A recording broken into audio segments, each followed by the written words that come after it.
भरोवरी दुरावसे दुरे भवाची पुरे वावसे. काही न लगे कबावचे कारण तुका म्हणे आन विठोबाची. करिता बरोवरी दुरावसे दुरे भवाची पुरे वावसे. विठ्ठला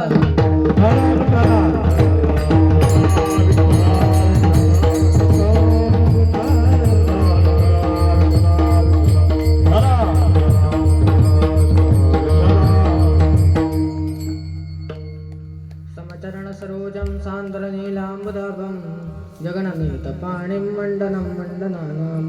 तरुण तुलसी माला कंदरं कंजनेत्रं सदय धवलहासं विठ्ठलं चिन्तयामि.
चरण संताची त्यांच्या कृपादाने कथेचा विस्तारू बाबाजी सद्गुरु दास तुका.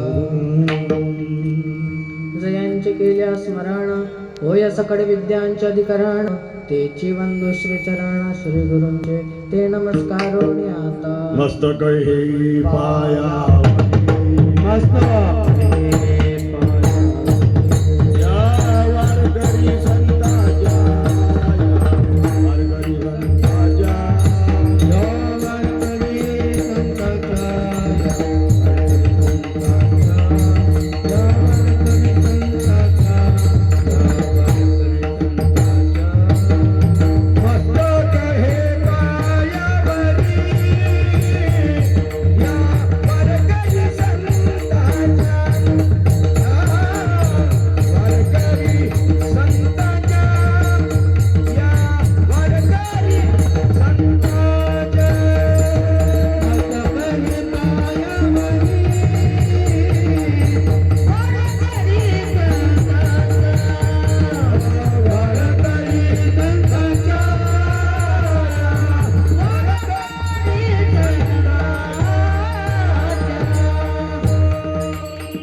या वारकरी संतांच्या.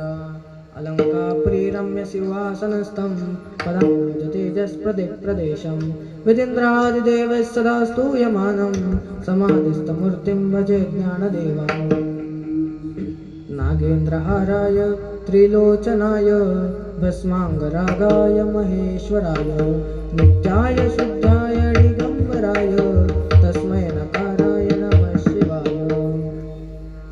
कैलास राणा शिवचंद्रमौळी फणींद्र माता मुकुटी झळाळी. कारुण्य सिंधू भवदुःखहारी तुझवेण शंभो मज कोणतारी. ओम नमो ज्ञानेश्वरा करुणाकरा दयाळा. तुमचा अनुग्रह लादलो पावन झालो चराचरी. सांगतो तुम्हासे भजारे विठ्ठला नाही तरी गेला जन्म वाया. करिता बरोवरी दुरावसे दुरे भवाची पुरी बहावसे. विठ्ठला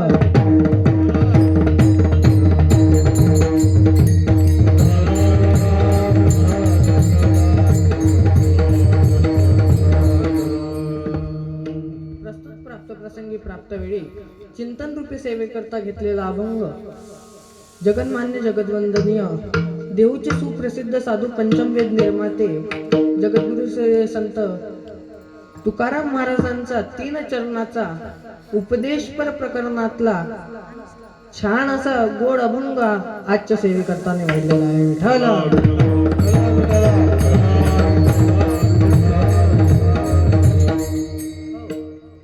या अभंगामध्ये तुकाराम महाराज आम्हाला उपदेश देतात. अभंगाचा भावार्थ सांगण्यापूर्वी अभंगाकडे वळण्यापूर्वी थोडासा पर्याय देणं, अल्पसा पर्याय देणं हे वक्त्याचं कर्तव्य असतं. तर आपल्या या श्रीनाथ योगाश्रम रामगाव रामेश्वर या आश्रमावरती सुरू असलेला आजपासून सुरू झालेला त्रयदिवसीय सप्ताह आणि याच्यातली पहिल्या दिवसाची सेवा ही मला मिळाली हे मी माझं परमभाग्य समजतो. व ज्यांच्यामुळे मी इथं उभो असे प्रथम माझे आई वडील, तसेच गुरुवर्य श्री सिद्ध सद्गुरु बाबाजी, त्यानंतर तसेच मला ज्यांनी मार्गदर्शन केलं अशी सर्व साधू मंडळी आणि हरिभक्त परायण श्री कैलास महाराज येवले या सर्वांच्या चरणी विनम्र अभिवादन करतो. व तुम्ही बसलेले सर्व श्रोतेजन तुम्हा सर्वांना विनम्र अभिवादन करतो आणि सेवेला सुरुवात करतो. विठ्ठल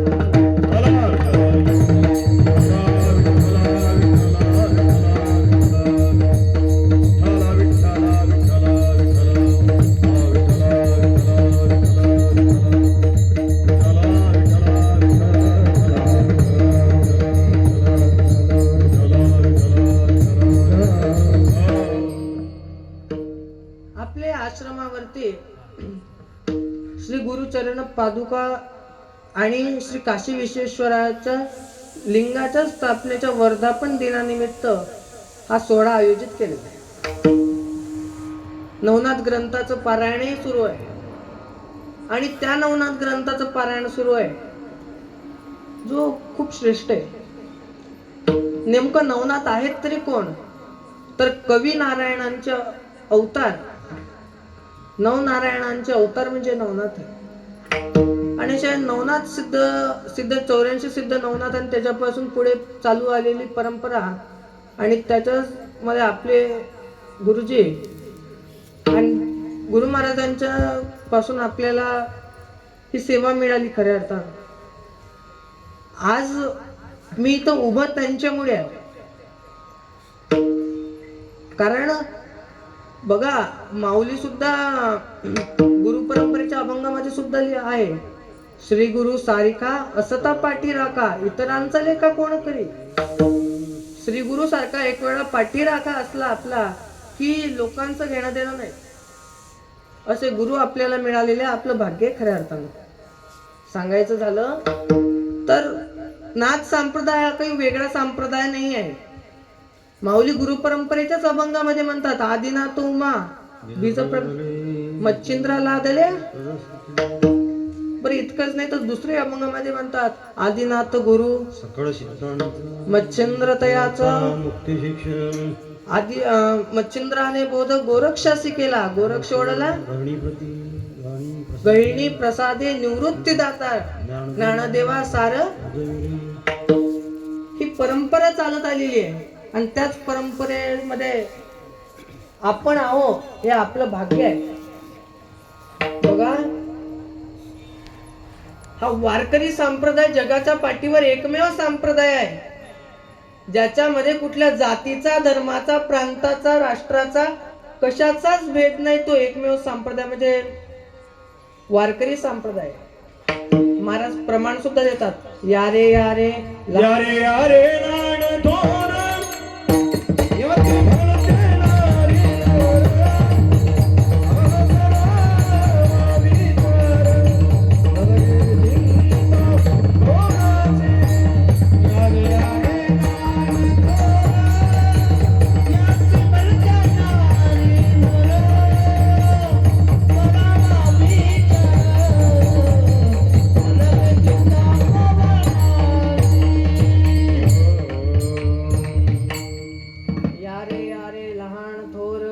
याती भलती नारी नर.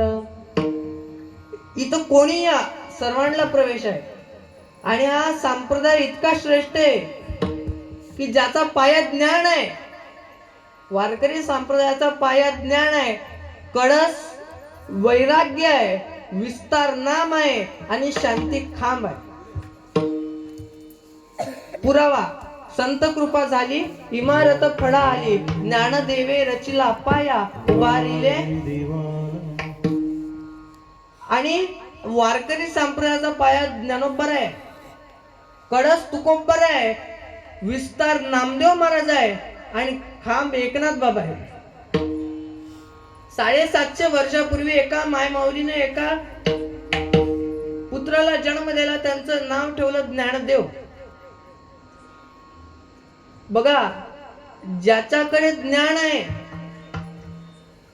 ज्याच्याकडे ज्ञान आहे तो देव असू शकतो किंवा नसू शकतो हे सांगता येणार नाही, पण देवाकडे ज्ञान मात्र असतं. पण आमचे माऊली इतके श्रेष्ठ आहेत की ज्यांच्याजवळ ज्ञानही आहे आणि तेच महाविष्णूचा अवतारही आहेत, म्हणून त्यांचं नाव ज्ञानदेव आहे. बरं, इतकंच नाही, माऊलींचं ज्ञान आपल्यासारखं आहे का पुस्तकं वाचल्यानं आलेलं? आपण शाब्दिक आहोत. महाराज म्हणतात संतांचं वर्णन करण्यासाठी आपल्यासारख्या शाब्दिकांची गरज नाही. संताचा महिमा तो बहु दुर्गम. संताचा महिमा तो बहु दुर्गम. संताचा महिमा तो बहु दुर्गम. संताचा महिमा तो बहु दुर्गम. संताचा महिमा तो बहु दुर्गम. संताचा महिमा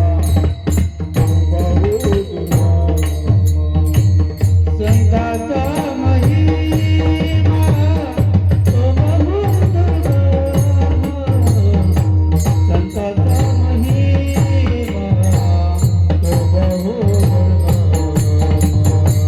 संताचा महिमा तो बहु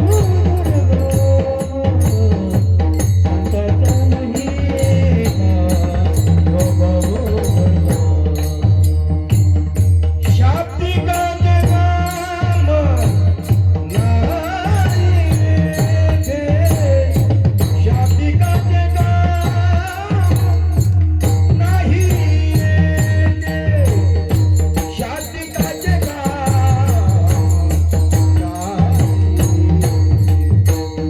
बहु दुर्गदारी दारी मैसरारे.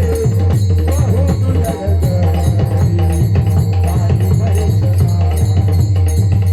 बहुदुर्गदारी झाली मैसगाये. बहुदुर्गदारी झाली मैसगाये. शाब्दिकाचे काम नाही आता. शाब्दिकाचे काम नाही आता. बहुदुर्गदारी झाली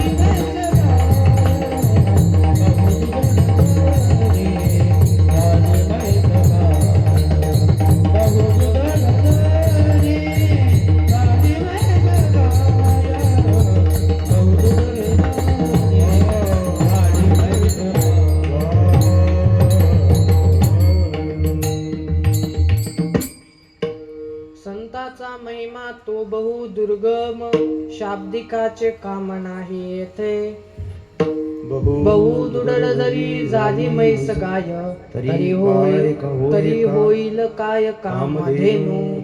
महाराज म्हणतात संताचं वर्णन करण्यासाठी शाब्दिकाचं काम नाही, संताचं वर्णन करण्यासाठी संतच लागतात किंवा त्या अधिकाराचा एक व्यक्ती लागतो आणि अधिकाराशिवाय बोललं नाही पाहिजे. बघा, एखादी गाय कितीही दूध देत असेल, एखादी म्हैस कितीही दूध देत असेल, तरी ती कामधेनूची बरोबरी करू शकत नाही. तसा शाब्दिक संताची बरोबरी करू शकत नाही किंवा संताचं वर्णन करू शकत नाही. मग आपलं ज्ञान हे शाब्दिकासारखं आहे. आपलं काम, आम्ही शाब्दिक आहोत, आपलं वाचून घेतलेलं ज्ञान आहे. मग नेमकं खरं ज्ञान कशाला म्हणतात?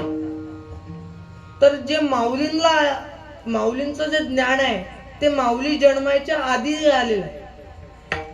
सूर्य पहिले येतो का प्रकाश येतो? माय सूर्य येतो का प्रकाश येतो? मला माहित आहे तुम्ही कमी आहात, पण बघा आज लोक जरी कमी असली तरी ती सर्व दर्दी आहेत. मग त्याच्यासाठी आवाज कमी नाही आला पाहिजे. सूर्य पहिले येतो का प्रकाश पहिले येतो? बघा, प्रकाश पहिले येतो. मग त्याचप्रमाणे आता ते कसं झालं आजच्या काळात नाही. आजच्या काळात सकाळी सकाळी सूर्यप्रकाश कोणीच पाहेना. लोक सूर्यवंशी झालीत आजच्या काळात. सूर्य पहिले उगवतो आणि लोक नंतर उगवतात. म्हणून असो, सूर्य नंतर येतो, पहिले प्रकाश येतो. मग तसंच माऊलींना आलेलं ज्ञान माऊली जन्मायच्या पूर्वीच आहे, कारण माऊली महाविष्णूचा अवतार आहे. महाविष्णूचा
अवतार सखा माझा ज्ञानेश्वर. महाविष्णूचा अवतार असलेले माझे ज्ञानोबर आहे. बरं, संतांचं वर्णन आपण नाही करू शकत, आपण शाब्दिक आहोत. त्यांच्याजवळ ज्ञानही आहे. बरं, मग नेमकं संत तरी कोण आहेत हे तरी माहित असायला पाहिजे आम्हाला. तर ब्रह्ममूर्ती संत जगी अवतरले, उद्धरा वया आले. जड जीवांचा उद्धार करण्यासाठी संत आलेले आहेत. बरं, संतांमध्ये आणि देवामध्ये काय फरक आहे? तर महाराज म्हणतात संत ते देव, संत ते देव, देव ते संत, देव ते संत, निमित्त त्या प्रतिमा. देवच संत आणि संतच देव आहे. बघा, कळलं असं उदाहरण देतो. एका मुलाला मी विचारलं, म्हटलं तुझे आई बाबा कुठे राहतात? ते म्हणले माझे आई बाबा धर्मशाळेत राहतात. म्हटलं धर्मशाळा कुठे? म्हणजे आई बाबा आहेत तिथे. बघा, नसेल कळलं. मी आता एका शिक्षकाने एका विद्यार्थ्याला विचारलं म्हणले, का रे तू तुझ्या बाजूच्याला खूपच त्रास देतो, तुझं घर कुठे आहे? तो म्हणला हलवायच्या दुकानासमोर आहे. म्हणले हलवायचं दुकान कुठे? म्हणे माझ्या घरासमोर आहे. म्हणे तुझं घर आणि हलवायचं दुकान कुठे? समोरच आहे म्हणला. गुरुजी म्हणले लयच भारी दिसत रे, तुझा जन्म केव्हा झाला? तो म्हणला माझा जन्म शुक्रवारी झाला. ते कार्टले भारी होता. तो म्हणला गुरुजी तुमचा जन्म केव्हा झाला? म्हणले गुरुजी म्हणले माझा जन्म रविवारी झाला. हट म्हणले तुम्ही खोटे बोलता का? रविवारी तर सुट्टी असते म्हणलं. आता खरंच सांगा, सुट्टीतून जन्माचं काही आहे का? या लेकरांच्या नांदी आपण लागत नाही. कधी काय बोलतील काही सांगतात नाही, काय बोलतील काही सांगतात, म्हणून आपण नादीच लागत नाही महाराज. आणि एक जण मला म्हणलं महाराज आपल्याला तर चहा घ्यायचा ना म्हणला. आम्ही म्हणलं चहा 11 वाजता वाटलं कीर्तन झालं. ते म्हटलं आता केव्हा जाऊ? विदर्भातले कीर्तन 11ला संपतात ना. म्हटलं आता केव्हा जाऊ? म्हटलं आता जायची वेळ आहे, लांब आहे. म्हटलं मला जायला टाइम लागतो. तो म्हणला नाही तुम्हाला यावं लागेल. म्हटलं नको राहू दे, आता पाटलांची इथं जायचंय, नंतर तुझ्या इथं म्हटलं टाइम होईल. तुम्ही म्हणे मोठे घर फोन बरोबर जाता. म्हटलं चल बाबा. गेलो त्याच्या इथं गेलो. बाहेर म्हैस होती. ते म्हैस पाहून मी सहज म्हटलं काय म्हटलं दादा, हे म्हैस दूध देते का? तो म्हणला नाही. म्हटलं मग काढावं लागतं म्हणलं. आता काय बोलावं? म्हटलं जाऊ द्या. घरात गेलो, ताकाचा तांब्या होता. ते तांब्या पिला आणि ते तांब्या त्याला म्हटलं काय त्यात? म्हणलं ताक आहे. बघू दे म्हटलं. मी घेतला आणि ते अख्खा तांब्या खाली गेला. त्याला म्हटलं का रे, तुझ्या आई कल्ला नाही करणार तुला? तुझ्यावर चिडणार नाही का मी पूर्ण ताक पिलं तर? आई तरी काय म्हणणार म्हणे, त्या तेरीन तरी काल उंदीर मला होता. आता काय बोला? त्याला म्हटलं लय हुशार दिसतं, कितवीत आहेस तू? तो म्हणला 9वीत आहो. म्हटलं वाटत नाही, मोजून बघा म्हणलं. मग 9वीत. हा काय बोला म्हणून मी या लेकरांच्या नांदी लागत नसतो महाराज. लय भारी. विषयाकडे या. मग जिथं देव आहे तिथं संत आहे, जिथं संत आहे तिथं देव आहे. लक्षात. म्हणून संतांमध्ये देवामध्ये जास्त फरक नाही आहे. मुळात देवच संत रूपामध्ये जन्माला आलेला आहे. कारण ब्रह्माला त्याच्या मूळ स्वरूपामध्ये येता येत नाही. मागच्या वर्षी मी हा जे प्रमाण आता घेतलं ते अभंग घेतला होता. ब्रह्ममूर्ती संत जगी अवतरले, उद्धरावया आले दीन जना, हा अभंग घेतला होता.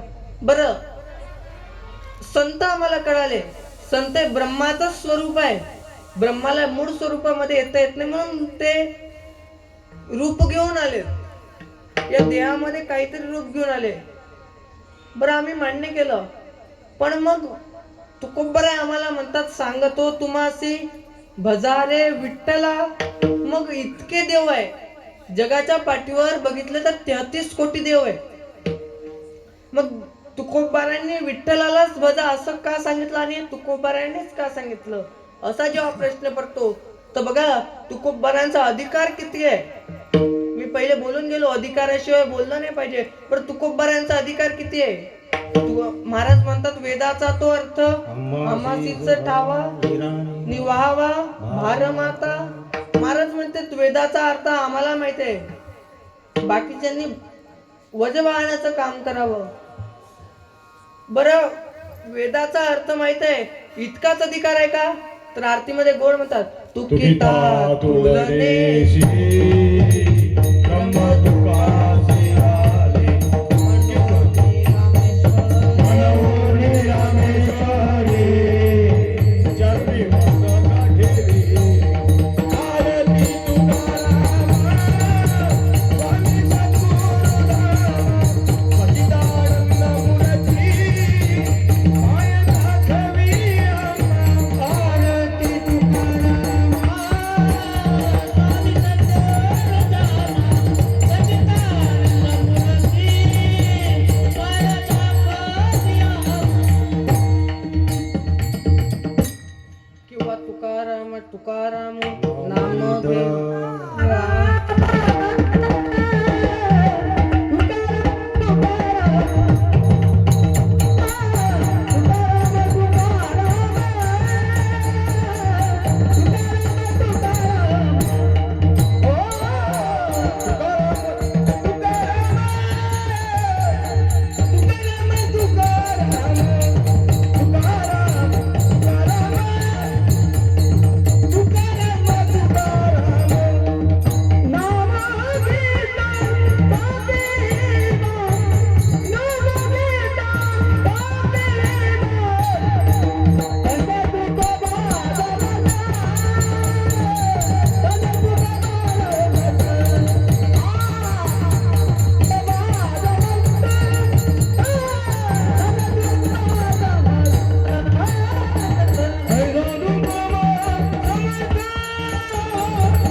घेता कापेयम.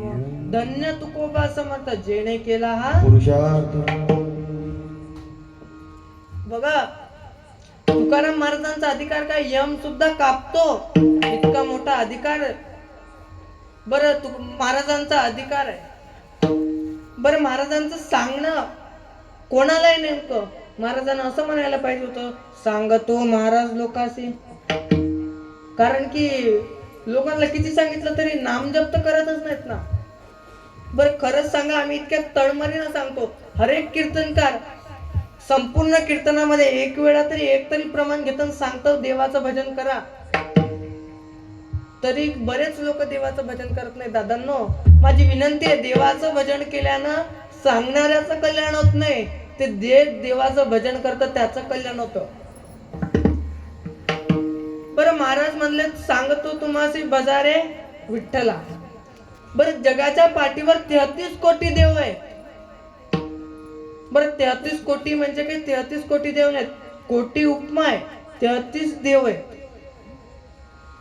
12 आदित्य 11 रुद्र 11 रुद्र 12 आणि 11 23 8 अष्टवसू आणि 2 अश्विनी कुमार असे 33 देव आहे. आणि त्या 33 देवांना कोटी उपमा लागलेली आहे. ते 33 कोटी देव असतानाही का विठ्ठलाचं नाव घेतलेलं आहे? तर बघा, देवाचे 4 प्रकार आहेत. एक अधिष्ठातृ, दुसरा आहे मर्त्य, तिसरा आहे नैमित्तिक आणि चौथा आहे नित्य. म्हणजे 4 प्रकारचे देव आहेत. अधिष्ठातृ म्हणजे अधिष्ठातृ म्हणजे काय नेमकं? तर जे ग्रामदेवता आहे, जे वास्तुदेवता आहे, जे ग्रहदेवता आहे, ते अधिष्ठातृ, त्यांना शास्त्राची मान्यता आहे. बरं, नेमकं मग मर्त्य देवता कोणाला म्हणावं? तर मर्त्य देवता कोणाला म्हणलं तर जे आपण केलेले ते मर्त्य देवता आहे. नैमित्तिक देवता म्हणजे जे त्यांच्या कर्मावरून, त्यांच्या क्रियमानावरून देव झालेले. मर्त्य देवता त्यांना म्हणावं ज्यांनी पुण्य केला आणि ते स्वर्गलोकाला प्राप्त झाले, तिथं भोग भोगले आणि परत मृत्यू लोकाला आले, ते मर्त्य देवता. नैमित्तिक देवता त्यांना म्हणावं जसे इंद्र झाले, इंद्रापासून ब्रह्मदेवापर्यंत सर्व नैमित्तिक देवता आहे. यांना काहीतरी कालावधी आहे, यांना काहीतरी कालावधी आहे. ब्रह्मदेवाला सुद्धा मरण आहे, पण ब्रह्मदेवाचं आयुष्य 2 पंधर्व इतकं आहे. बरं, 2 पंधर्व म्हणजे किती? तर जर मोजायला गेलं तर 1च्या पुढे 17 शून्य लावले तर 1 पंधर्व होतो. एकम, दशम, शतक, दशशतक, लक्ष, दशलक्ष, कोटी, दशकोटी, अब्ज, असं पुढे पुढे पुढे पुढे जात 18व्या क्रमांकावर पंधर्व येतो. तसे 2 पंधर्व म्हणजे ब्रह्मदेवाचं आयुष्य आहे. आणि ब्रह्मदेवाच्या एका दिवसामध्ये 14 इंद्रांना देह सोडावा लागतो, म्हणजे त्यांची ती जागा सोडावी लागते, त्यांना सुद्धा मरण आहे.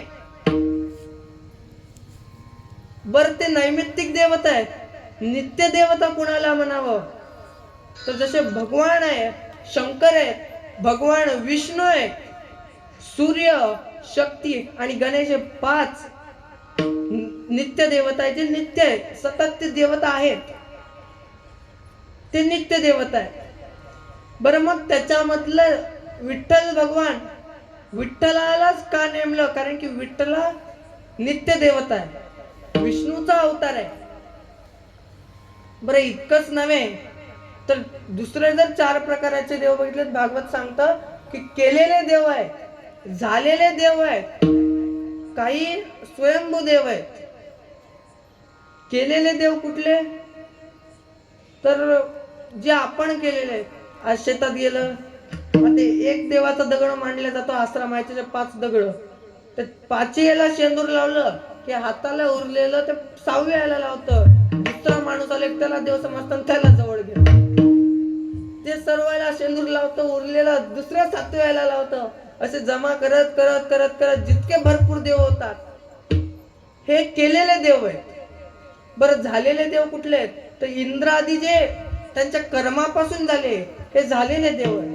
आणि स्वयंभू म्हणजे असलेले देव, म्हणजे जे स्वतः त्यांच्या मूळ स्वरूपामध्ये आहे. शंकर भगवान झाले, श्रीहरी विष्णू झाले, शक्ती झाली, गणेशजी झाले, हे असलेले देव आहेत, हे स्वयंभू देवता आहेत.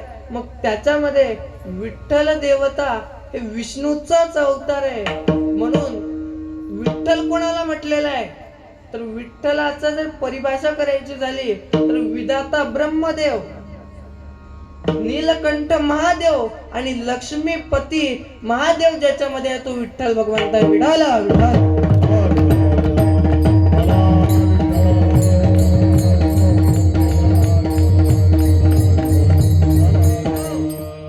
मग तशा त्याच्यामध्ये जे तिन्ही देव ज्याच्यामध्ये ज्या भगवंताच्या स्वरूपामध्ये आहे त्या देवाचं भजन करायला सांगितलेलं आहे.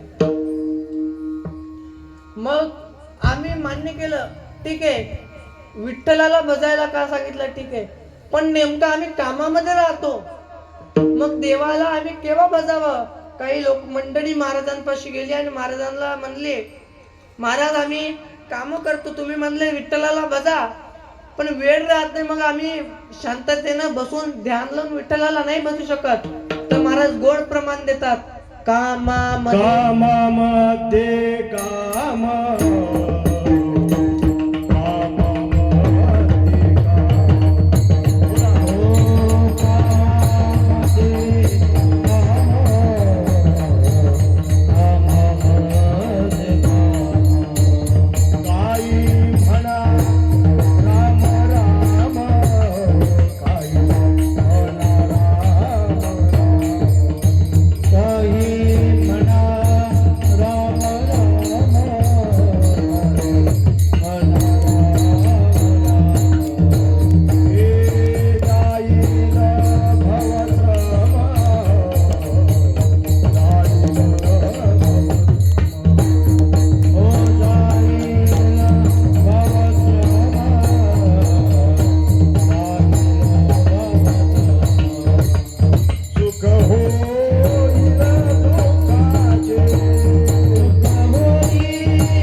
कामामध्ये काम काही म्हणा, कामामध्ये का असना, पण तुम्ही राम राम म्हणा, म्हणजे देवाचं चिंतन करा. बरे हे हिताचं सांगण्यान देव भगवंताचं आपल्याला, तुकोबारायांचं आपल्याला भगवंताचं चिंतन करा हे हितातच सांगणं आहे ना. आणि महाराज म्हणतात, लोकांनी विचारलं ठीक आहे आम्ही देवाला भजू, आम्ही म्हणू राम राम, कामामध्येही म्हणू, पण हे आमच्या हिताचं आहे का? तर महाराज म्हणतात, ऐक रे जना तुझ्या सोहिताच्या खुणा, द्वारकेचा पंढरीचा राणा, मणी माझी स्मरावा. महाराज म्हणतात तुझ्या हिताचंच आहे ना. आणि महाराजांनी आपल्याला हिताचं सांगितलं, बरं हिताचं काय आहे? आपल्याला आपले हित कळालेलं नाही आहे. आपल्याला वाटतं एखादा बंगला झाला, एखादी गाडी झाली की आपल्या हित आहे. आजकाल मुलांना वाटतं ऐश करणं सर्व आहे. दादांनो ऐश करू नका अशा मताचा मी नाही. टायटन शिवाय घड्याळ सुद्धा घालायची नाही दादा, टायटन शिवाय घड्याळ सुद्धा घालायची नाही, रेमंड शिवाय कपडे सुद्धा वापरायचे नाही. शरीरामध्ये रेमंड शिवाय कपडे सुद्धा घालायचे नाही, पुमा नायकी शिवाय तर बूट सुद्धा घालायचे नाही दादा. आणि बुलेट शिवाय फिरायचं नाही गावातून, गावाच्या बाहेर फॉर्च्युनर शिवाय जायचं नाही. लक्षात घ्या दादा, जी ऐश करायची ती करा, पण स्वतःच्या हिमतीवर करा.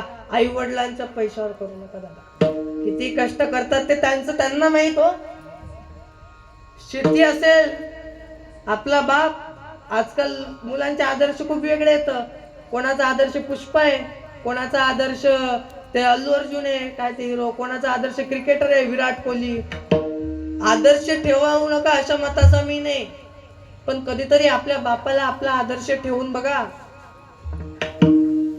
बघा आपला बाप एका धुऱ्यावरून दुसऱ्या धुऱ्यापर्यंत नागर आणतो ना, तेव्हा त्याच्या धावा मोजा. आजकाल आमच्या मुलांना विचारलं विराट कोहलीच्या किती धावा झाल्या, किती शतक झाले, तो लगेच सांगतो 82 शतक झाले. अरे आपल्या बापाच्या एका धुऱ्यावरून दुसऱ्या धुऱ्यावर नांगर आणतानाच्या धावा मोजा, त्या विराट कोहली पेक्षा 1 शतक नक्की जास्त भरेल दादा, नक्की जास्त भरेल. आपला बाप खूप कष्ट करतो दादा. आपला बाप नोकरीवर असेल, खूप चक्रा मारायला लागतात, खूप कष्ट करावे लागतात. आपला बाप नोकरीवर म्हणजे की सहज येत नाही. शेतकरी आहे म्हणजे की फक्त कष्ट करावे लागतात असं नाही. आपल्या घरी बिकानेर आहे, आपल्या घरी एखादं दुकान आहे, त्याच्यातही खूप कष्ट करावे लागतात दादा. म्हणून आई वडिलांचा सन्मान करा. आई वडिलांना शास्त्रामध्ये सुद्धा देव म्हटलेला आहे. मातृदेव भव पितृदेव भव. आई वडिलांना सुद्धा देव म्हटलेला आहे. म्हणून त्या आई वडिलांचा सन्मान करा. आणि मी असं नाही म्हणतो की तुम्ही आईच कसे करा ना, पण आपल्या आई वडिलांना खुशाल ठेवा. कारण बघा, देव परमात्मा सुद्धा आई वडिलांची सेवा केल्यामुळे पुंडलिकाच्या घरी भगवान परमात्मा आला. हा अधिकार आई वडिलांच्या सेवेमधून आहे. म्हणून आई वडिलांची सेवा करा. विठाला विठाला.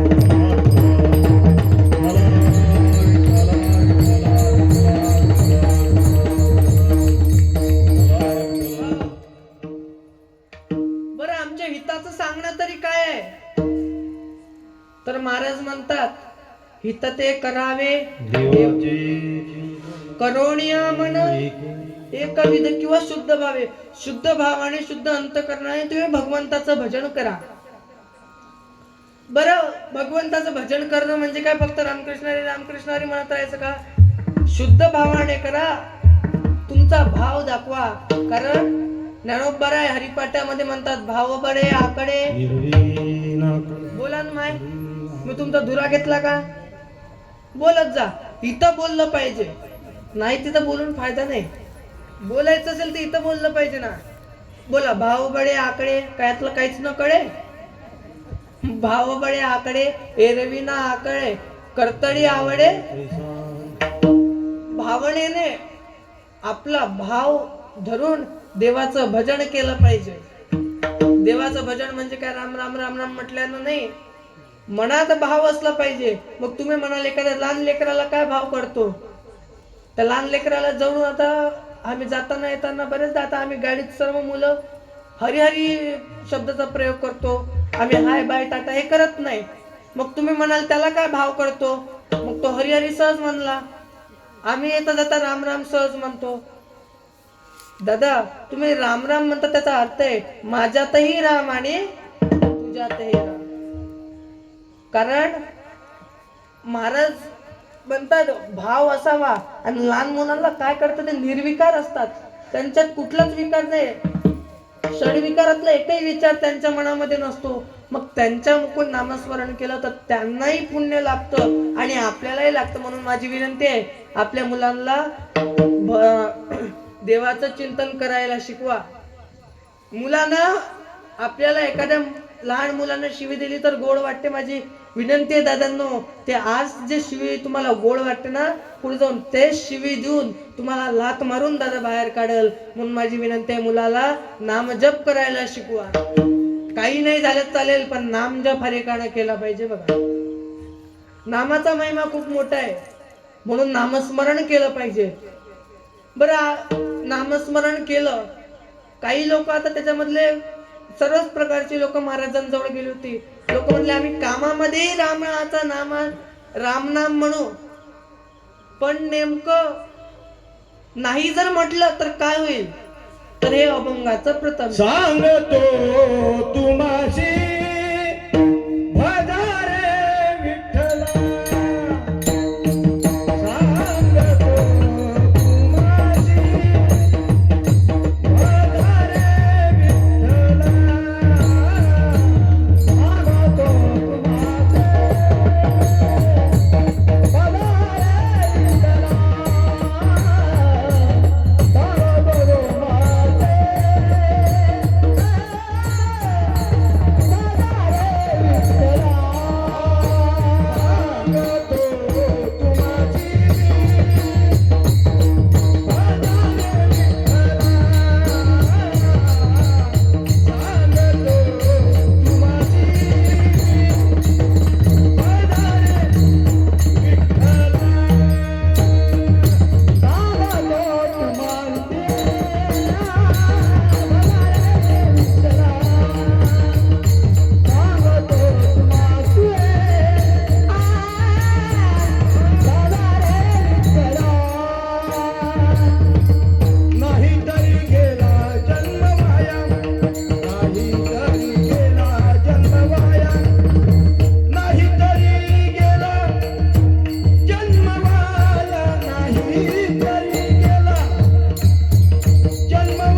जन्म वाया.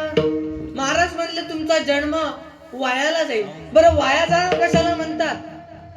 जी वस्तू ज्याच्यासाठी आहे ती त्याच्यासाठी उपयोगाला नाही म्हणजे वायाला जाईल. आता हा माईक माझा आवाज तुमच्यापर्यंत पोहोचवण्यासाठी आहे.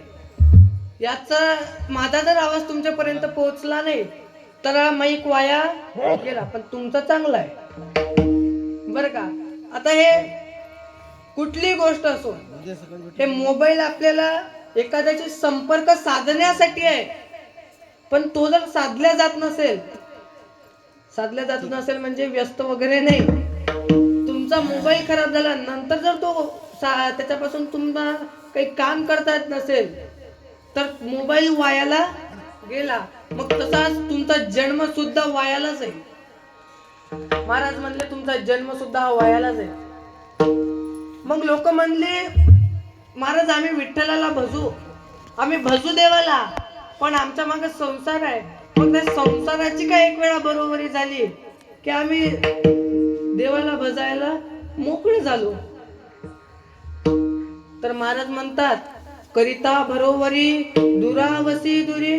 तुम्ही जर बरोबरी करायचा विचार केला तर तुम्ही भगवंतापासून दूर जाल.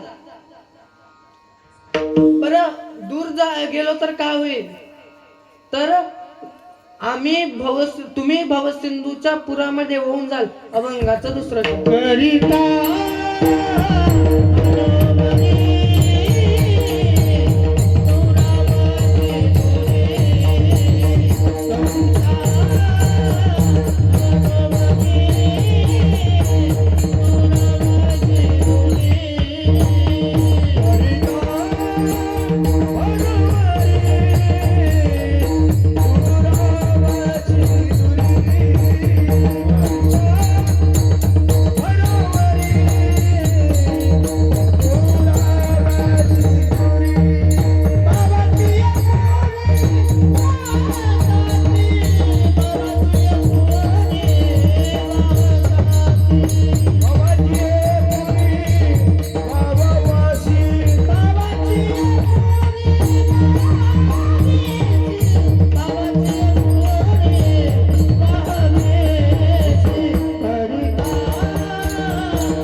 तुम्ही जर देवाचं भजन नाही केलं, तुम्ही जर संसाराची बरोबरी करत राहिले तर ती संसाराची बरोबरी होणार नाही आणि तुम्ही भवसिंधूच्या पुरामध्ये वाहून जा. बरं भवसिंधूचा पूर कशाला म्हणतात? तर जन्म मरणाचा पूर म्हणजे भवसिंधूचा पूर. पुनरपि जननम पुनरपि मरणम पुनरपि जननी जठरेशय खल संसारे खल दुष्कार भज गोविंदम गोविंदम भज मूढमती. गोविंदाला भजत राहा, नाहीतर पुनरपि जननम पुनरपि मरणम, पुन्हा जन्माला या पुन्हा मरा. किती वेळा जन्म यावे किती व्हावे फजित, नित्य व्हावे फजित. फजिती होऊ नये त्याच्यापेक्षा भवसिंधूच्या पुरामध्ये यायचं नसेल तर तुम्हाला संसार सोडून भगवंताला भजावा लागेल. बरं संसार हा पूर्ण होणारी गोष्ट नाहीये आणि परमार्थ हा पूर्ण होणारी परमार्थ हे पूर्ण होणारी गोष्ट आहे. एका वाक्यात सांगू दादा, एका वाक्यात सांगू, संसार हा असा आहे जो कितीही केला तरी पूर्ण होणार नाही आणि परमार्थ असा आहे जो थोडासा जरी केला तरी पूर्णत्वाला नाही. बरे मी नाही म्हणत परमार्थ वेगाने केला पाहिजे कारण की तो पूर्ण होणारा आहे आणि तुम्ही संसार हा सावकाश केला पाहिजे कारण की तो कधी पूर्ण होत नाही. आणि म्हणून हरिपाठाच्या पहिल्याच अभंगामध्ये तिसऱ्या चरणामध्ये माऊली म्हणतात ना, असोणी संसारी जीवा वेगू करी वेदशास्त्र उभारी बाह्य सदा. महाराज की परमार्थ वेगाने केला पाहिजे, संसार करून परमार्थ करावा नाही असं नाही. संसार करुणी भजावे देवासी, विश्वनाथ महाराजांचा अभंग आहे, संसार करुणी भजावे देवासी. मालेगाव तालुक्यामध्ये डवा नावाचं गाव आहे, नाथनंगे महाराजांचा तिथे अधिष्ठान आहे. तिथेच त्यांचे शिष्य होऊन गेले विश्वनाथ महाराज. त्यांनी म्हटलेले की देवाला भजायचं असेल तर संसार सोडायचा असं नाही, संसार करून देवाला भजावं. पण संसार हा सावकाश करावा आणि परमार्थ घाईने करावा. बघा मंदिराचं काम कधी पूर्ण होतं महाराज? कळस बसल्यावर. संसाराचं का आपल्या घराचं काम कधी पूर्ण होतं? एक मजला बांधला की दुसऱ्या मजल्याची गज काढलेली असतात. बरं दुसरा बांधला की तिसऱ्याची चाल, ही चाल पूर्वीपासूनच आलेली आहे, ही काही नवीन नाही. मग हे ते घर संसारातलं आहे ते पूर्ण होणार नाही, पण मंदिर हे परमार्थातलं आहे हे पूर्ण होतं. म्हणून देवाचं भजन करावं, बरोबरी करायच्या मागे लागू नये, काही संसाराच्या बरोबरी होणार नाही. एक वेळा मी एका आईला म्हटलं, आई चला म्हटलं आमच्या वारीला, शेगावच्या वारीला जातो आम्ही, चला म्हटलं. गायगाववरून नेहमी आता चालू राहते, म्हटलं चला या वारीला. ती आई म्हणली बरं म्हणले. मग त्या आई सोबत आल्या. त्या वारी का रात्रीची वारी असते, त्या रात्रीच्या वारीमध्ये म्हटलं यावर्षी चालल्या का म्हटलं पंढरपूरला? काय म्हणे महाराज 3 पोरी आहे, पहिलीचं लग्न झालं, दुसरीचं लग्न झालं की मी वारा कराय मोकळी म्हणे. म्हटलं माय तू कायची मोकळी होत? पहिलीचं लग्न झालं तर दुसरीचं लग्न होतं ना होतं, तिसरीचं येतं. बरं तिसरीचं लग्न होतं ना होतं, पहिली बाळातपणाला येते. पहिली बाळातपणा न जाती दुसरे ऑपरेशन आला येते, आणि दुसरे ऑपरेशन होऊन जाती तिसरी सारखी फाड कधी घेऊन होते. कधी मोकळी होतं म्हटलं माय तू? म्हणून संसारामध्ये बरोबरी होणं नाहीये. म्हणून संसार सोडावा असं नाही, पण संसार करत असताना परमार्थ घाई न केला पाहिजे, कारण की परमार्थ आपण मरण्याच्या पूर्वी संपला पाहिजे. बरं परमार्थामध्ये मुख्य साधन या कलियुगामध्ये काय आहे तर देवाचं चिंतन आहे. म्हणून सर्वांनी गोडपणे देवाचं चिंतन करायचं. विठोबा रखुमाई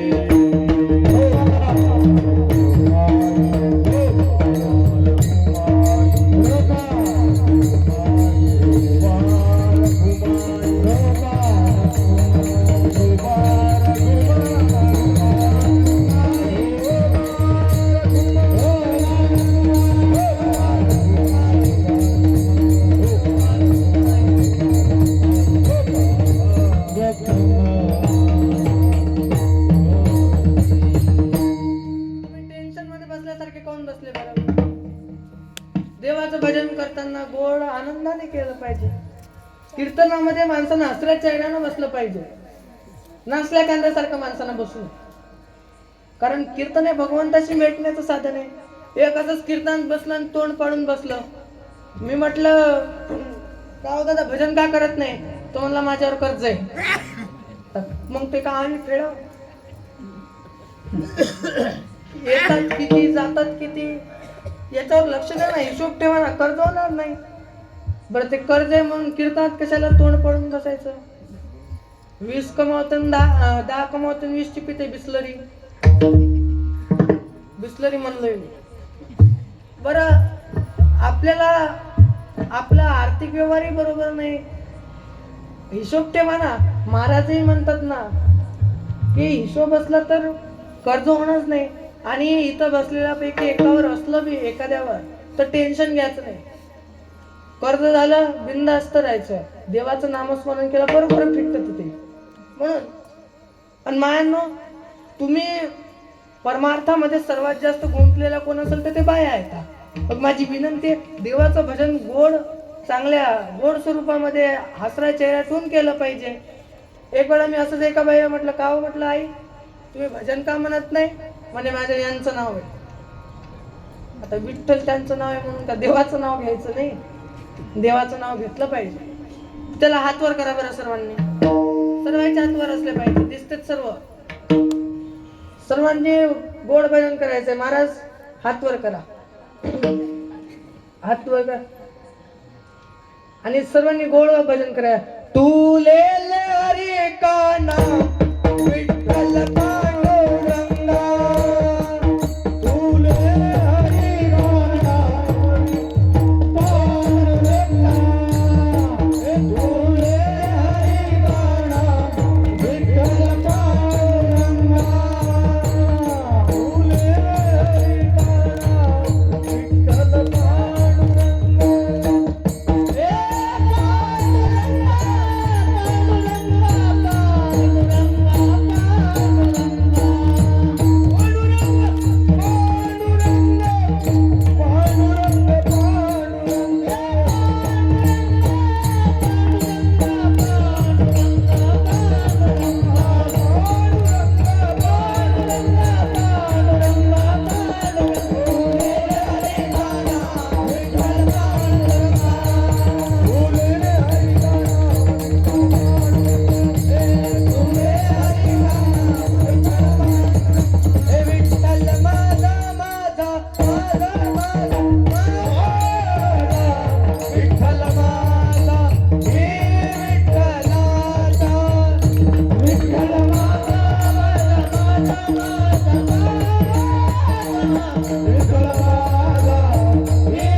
भगवंताचं भजन केलं पाहिजे. बरं असं जर भजन केलं तर काय होणार नाही, नाही तरी गेला जन्म वाया, नाही तरी गेला जन्म, नाही तरी गेला जन्म वाया, नाही तरी गेला.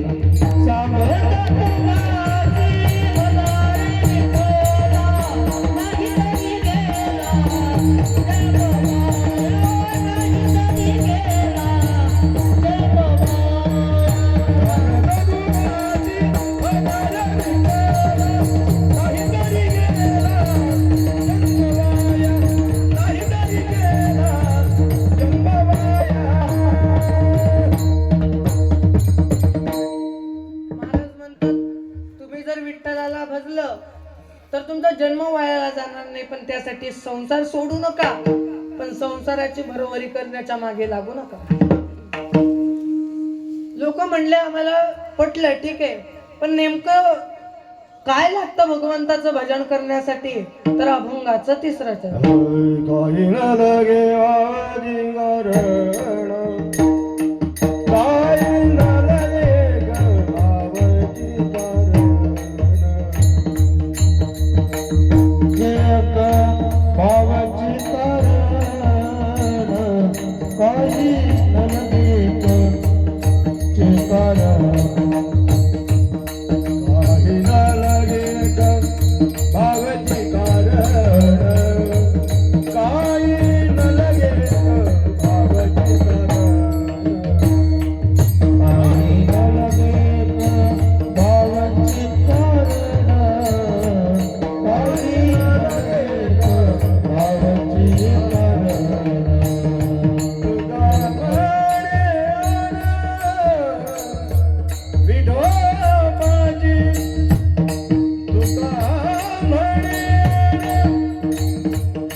वाटतं महाराज. गोड गायन केलं. बरं महाराज म्हणतात याच्यासाठी काय लागतं, तर काही न लगे एक भावची कारण, बाकी काहीच नाही लागत, फक्त तुमचा भाव त्याच्यासाठी कारणीभूत आहे. तुम्हाला भगवत प्राप्ती करायची असेल, तुम्हाला परमार्थ करायचा असेल, तर त्याच्यासाठी फक्त तुमचा भाव कारणीभूत आहे. आणि महाराज, लोक म्हणतात महाराज हे खरंय का, तर महाराज म्हणतात तुका म्हणे आन विठ्ठलाची शपथ घेऊन सांगतो मी की मी जे सांगत आहो ते खरंय. तुम्हाला विठ्ठलाचं भजन करण्यासाठी भाव लागेल. बरं, आम्ही देवाला भजलो, आम्ही भावही जवळ ठेवला, आम्ही आमच्या हे हिताचा उपदेश आम्हाला तुकोबाराने दिला, तर हिताच्या ठिकाणी आम्ही जागर आलो तर का होईल. धन्य माता पिता दयाची धन्य माता पिता दयाची धन्य माता पिता आपुली आहे का भजन वाला, आपुली आहे धन्य माता पिता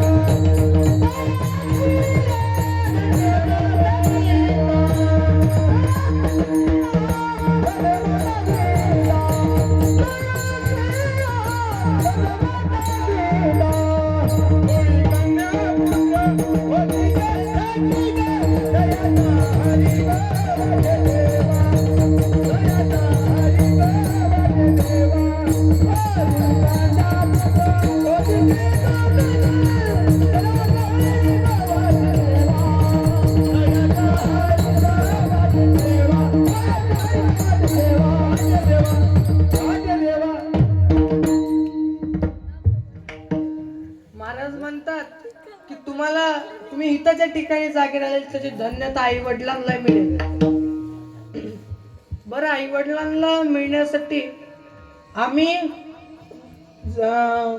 केलं भजन, धन्यता आई वडिलांना मिळाले, राहिलो आम्ही हिताच्या ठिकाणी जागे.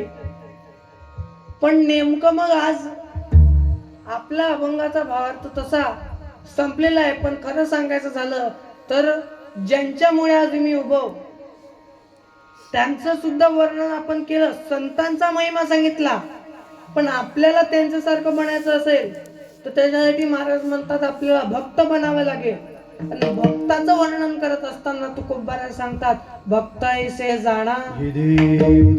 आनंदीमध्ये बराच प्रसिद्ध अभंग या भक्त ऐसे जाणा जे देही उदास गेल्याच्या पाशणी वाला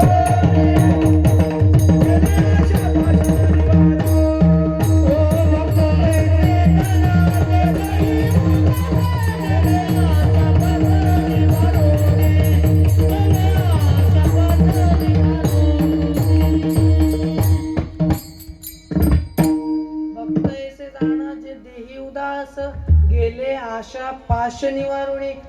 ज्यांच्या आशा सर्व निघून गेल्या, ज्यांच्या पुढे कुठली आशा राहिली नाही, मग नेमकं त्यांच्या मनामध्ये आहे तरी काय, त्यांचा विषय कोणता आहे, तर विषय तो त्यांचा झाला नारायण नावडे जनधन माता पिता. महाराज म्हणतात आम्हाला लोक पाहिजे नाही, प्रसिद्धी पाहिजे नाही, आम्हाला पैसा संपत्ती काही नको. कारण महाराज एका ठिकाणी तर असं सुद्धा म्हणतात की आम्हाला मुक्ती सुद्धा नको. काही ना लगे मुक्ती धन संपदा. महाराज म्हणतात आम्हाला मुक्ती सुद्धा नको. का मुक्ती नाही पाहिजे, संत संग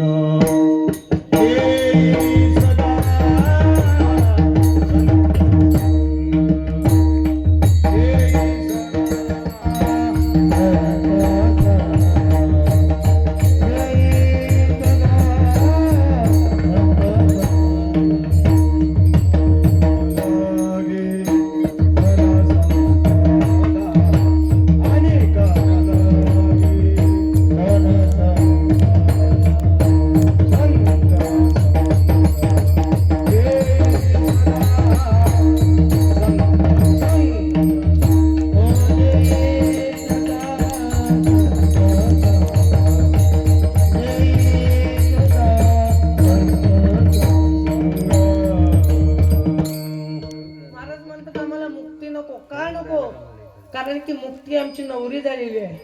तुका म्हणे मुक्ती परिणिली, नवरी ती आमची नवरी झालेली आहे. आम्हाला मुक्ती नको. मग आम्हाला काय पाहिजे तर संत संग दे. या संतांची संगत आम्हाला दे. या संतांची संगत आम्हाला दे आणि आम्हाला काहीतरी भजनाची गोळी लागू दे. बरं, हरेक संतांनी आपल्याला सांगितलेलं आहे की देवाचं भजन करायला. हरेक संतांनी आपल्याला सांगितलेलं आहे. कुठल्या संतांनी ज्यांनी असं म्हटलं की देवाचं भजन करू नका? हरेक संत म्हणतात. मग माझी विनंती आहे, ते संत इतक्या आग्रहानं आपल्याला विनंती करतात, इतक्या आग्रहानं आपल्याला उपदेश करतात, वारंवार बऱ्याच अभंगामध्ये उपदेश करतात. तर माझी विनंती आहे तुम्हा सर्वांना, आपण सर्वांनी त्या भगवंताचं चिंतन केलं पाहिजे. बरं, तो भगवंत कसा आहे नेमका? तो काही साधा सुद्धा एखादा व्यक्ती नाही ना. त्याचं वर्णन करत असताना नामपर अभंगामध्ये बरेचदा महाराज म्हणून गेले. एका ठिकाणी म्हणतात, समचरण दृष्टी विटेवरी साजिरे, ते माझी हरी वृत्ती राहो. असा तो हरी आहे ना. त्याचं ध्यान, त्याच्याकडे बघितलं तरी आपलं मन भरून जाईल, इतकं गोड त्याचं स्वरूप आहे. मग त्या देवाचं भजन आपण केलं तर आपल्याला मुक्तीही मिळू शकते. आणि संसारामध्ये न गुंतल्यामुळे भावसिंधूच्या पुरामध्ये जायचं काम नाही. नाही तर मरण हरेकाला आहे. कोणाला मरण नाही सांगा बरं? एखादा व्यक्ती असं मला दाखवा की ज्याला मरणच आलं नाही. हरेकाला मरण आहे ना. गरुडाच्या आईची तब्येत खराब झाली. विष्णू भगवंताला कळालं. गरुड देव तिथं गेल्याने विचारलं, बघा सांगितलं माझ्या आईची तब्येत अशी खराब आहे. विष्णुदेव भगवंत म्हणले, तुझ्या आईची वेळ संपलेली आहे. आता काही दिवसात काळ जवळ येणार आहे. काळ जवळ येतं, तुझ्या आईला जावं लागेल. गरुड म्हणला, देवा काहीतरी उपाय सांगा. देव म्हणले, याला पर्याय नाही, पण तुला एक सांगतो, रोज एक देव भेटायला येईल. ज्या दिवशी यमदेवता भेटायला आले त्या दिवशी समजायचं तुझी आई जाणार आहे. पहिल्या दिवशी गणेशजी आले, दुसऱ्या दिवशी गरुडजीच्या सोबत असणारे सर्व देवगण आले, इंद्र आले, नंतर सूर्यदेव आले, एक सर्व देव आले. आणि एक दिवस यमदेवता आले. यमदेवता जवळ आल्यानंतर ते गेले आणि संध्याकाळी आल्यावर त्यांनी विचारलं, आई आज कोण भेटायला आलं होतं? त्यांनी सांगितलं, गरुडा आज यमदेवता भेटायला आले होते. त्यांनी गरुड देवतेने तसंच आईला घेतलं, खोल दरी असणाऱ्या अशा एका पहाडामध्ये नेऊन ठेवलं आणि म्हणलं, आई आज तुझं मरण होतं, पण या ठिकाणी यमाचा कुठला सोयरा सुद्धा येऊ शकणार नाही म्हणला. आणि तेवढ्यातच यमदेवतांनी मागून हात दिले, ओ गरुडजी जायचंय म्हणला. ते म्हणले, तुम्ही इथं कसं काय आले? म्हणले, तुमच्या आईचा जन्म, तुमच्या आईला इथूनच नेण्याचं ठरलं होतं. म्हणून निमित्तानं काही होऊ शकते, एखादा निमित्त येईल, पण तुम्हाला जावं लागेल. एक वेळा महाराज मला सिंह घ्यायला आले होते. आणि आल्यावर म्हटलं, ते म्हणले, चला म्हणजे महाराज तुम्हाला जायचं आता. म्हटलं, तुम्ही ना म्हटलं, पण माझी एक इच्छा आहे. ते म्हणले, काय? मी म्हणले, आमच्या घरी आलेला हरेक पाहुणा काहीतरी खाऊन नाही तर चहा वगैरे घेऊन जातो. तुम्ही या म्हटलं, अंदर बसा, चहा वगैरे तरी घ्या. ते म्हणले, बरं. त्यांना चहा दिला आणि चहा पिला मस्त. मी मधात खेळ असा केला, त्या चहात झोपीच्या गोळ्या टाकल्या. आता ते यमदेवतेला चहा पिला, एकदम गोड चहा वाटला. आणि ते म्हणले, काय नवले म्हणले, कोणाच्या घरी जा, सर्व आम्हाला रागाच्याच दृष्टीने पाहतात. तुम्ही म्हणले आम्हाला चहा दिला. आणि वा म्हणले, त्यांनी माझी स्तुती केली. स्तुती करता करताच झोपले. तेवढ्या टाइमात मी काय केलं, त्याचा ते लॅपटॉप घेतला, त्यांची ते लिस्ट उघडली. माझं नाव पहिल्या नंबरला होतं, उचललं सर्वात खाली टाकलं. आणि ते झोपेतून उठले. 8 दिवस तसेच झोपून राहिले. 8 दिवसानं उठले ते डोस जरा जास्त पडला होता. 8 दिवसांनी उठले आणि मला म्हणले महाराज मी लय खुश झालो म्हणले, आम्हाला कोणी चांगलं म्हणत नाही, सर्व वाईट दृष्टीनं पाहतात, पण तुम्ही चहा केला म्हणले, तुम्ही जेवणाचंही विचारलं पण मला टाइम नसल्यामुळे मी घेतलं नाही म्हणले, खूप छान झोप लागली म्हणले, आता मी माझा विचार केला म्हणले की माझ्या लिस्ट मध्ये काहीतरी बदल करायचा. मी खुश झालो, म्हटलं आता आपलं नावच कट होतं. पण ते यमदेवता म्हणले तुमचं नाव पहिल्या नंबरला होतं, ते उचलतो सर्वात शेवटी टाकतो. विठाला विठाला.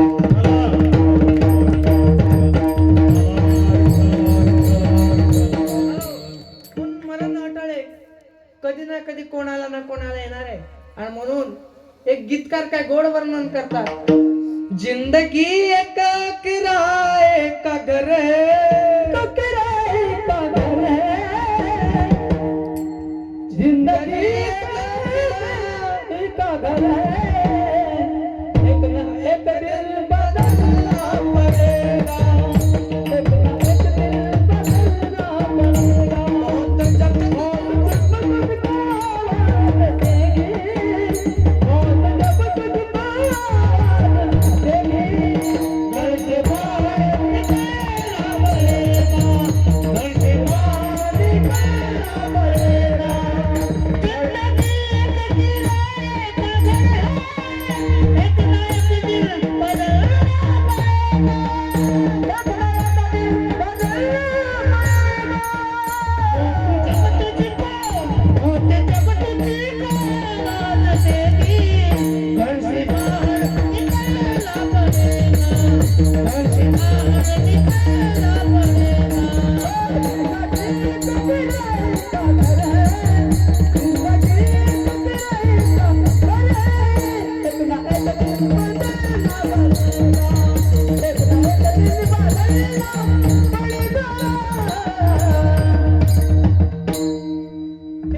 जीवन आपलं एक ना एक दिवस जायचंय.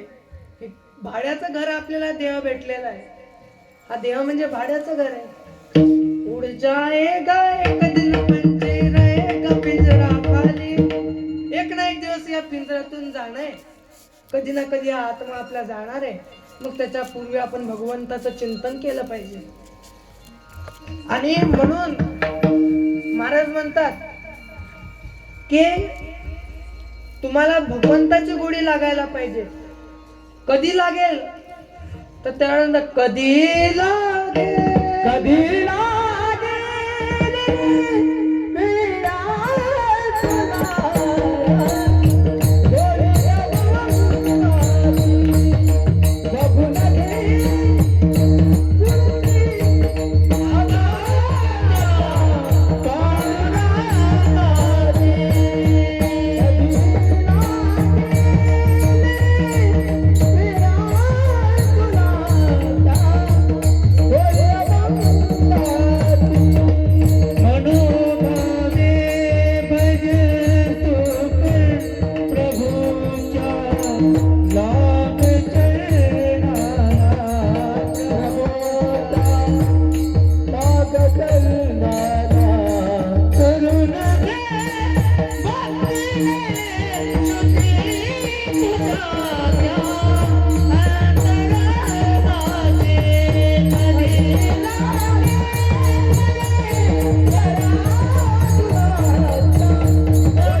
भक्ती करून घ्या. एक वेळा आपला देह जाणार आहे.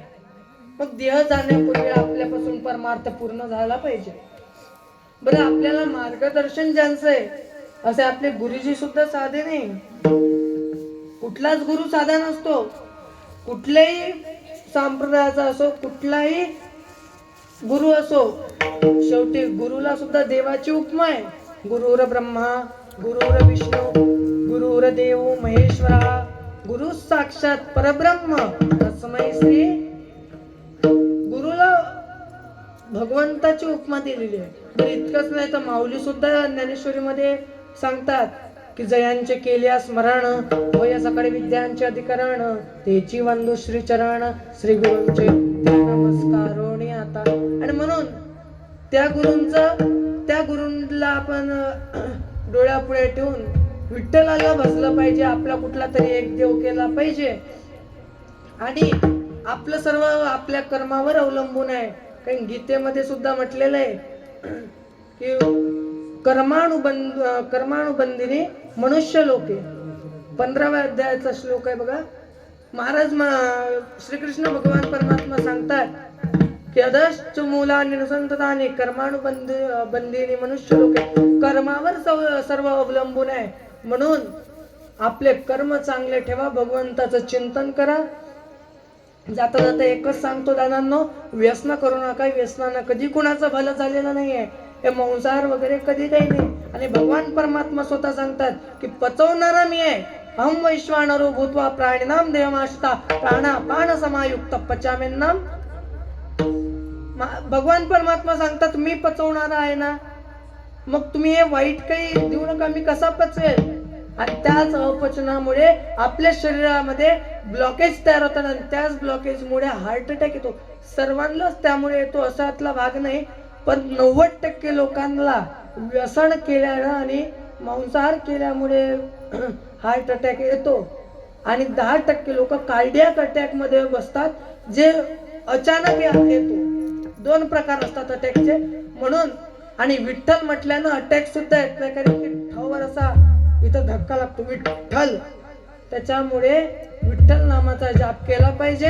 अभंगाचा भावार्थ जसा माऊलींच्या आशीर्वादानं माझ्या मुखातून निघाला तसा सांगण्याचा प्रयत्न केला.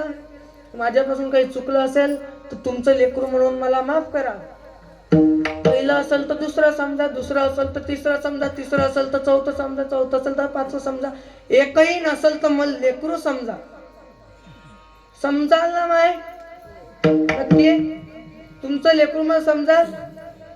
बोलत जा तुम्ही. समजाल की नाही? तुमचा 7-12 नाव द्यासा. मला काही 7-12 नको, काही नको. तुम्ही देवाचं चिंतन करा, इतकीच इच्छा आहे. सर्वांनी शेवटपर्यंत साथ दिली म्हणून सर्वांना इकडे विनम्र अभिवादन. गोड गायक मुनिजन मंडळी असतील, मृदंगाचार्य असतील, गुरु महाराज असतील, सर्वांना माझ्या सर्व साधू मंडळी असतील, विनेकरी बाबा असतील, सर्वांना माझ्याकडून विनम्र अभिवादन. माझ्या तोंडून काही चुकलं असेल तर मला माफ करावं. ते माझ्या वाणीचे दोष समजून सोडून द्यावं. बोलिली लेकुरे वेडी वाकुडे उत्तरे. तुमचंच लेकरू समजून काय वेळे वाकुडे उत्तर निघाले असतील ते तुमचं लेकरू समजून मला त्याच्याबद्दल माफ करा. आणि जे काही चांगलं असेल ते तुमच्या घरी घेऊन जा, आचरणामध्ये आणा. जाताना एकच सांगतो, भगवंताचं चिंतन करा. सर्वांनी एक वेळा ज्ञानोबरात चिंतन करा. ज्ञानेश्वर माऊली